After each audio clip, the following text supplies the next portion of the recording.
My name is Michael PINO. I've been a realtor now for just over 8 years. And just before being a realtor, my prior career was a GM and head golf professional at Goose Summit Golf Resort. I used to dabble in real estate when I was working in the golf business, and a friend of mine used to be a realtor, or still is.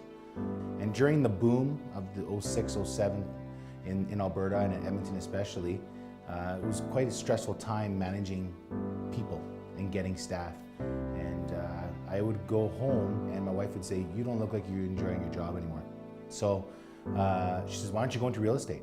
And that's what I did. I went into real estate, and then that's how I met the ownership group here at RE/MAX Elite, because they had their golf tournament at Goose Summit. I told them I was interested, and I really didn't actually interview any other offices. I knew a bunch of the realtors in RE/MAX Elite, and it was a pretty good transition for me. They were North End office, which I grew up in the North End.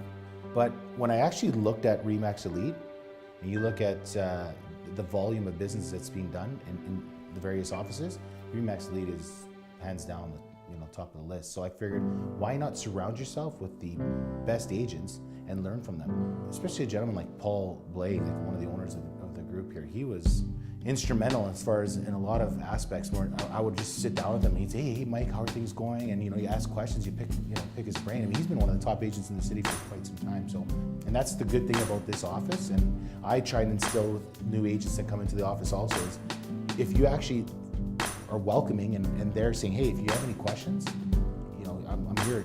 My door's always open." But I would encourage realtors to interview other offices. They'll find that RE/MAX Elite is going to be their choice for sure. And they were always working hard to try and build a new office for the North, and they finally done it. And I mean, here it is, and this is pretty exciting. Like, we've been waiting a long, long time for this, and I think it's probably one of the best offices in the city.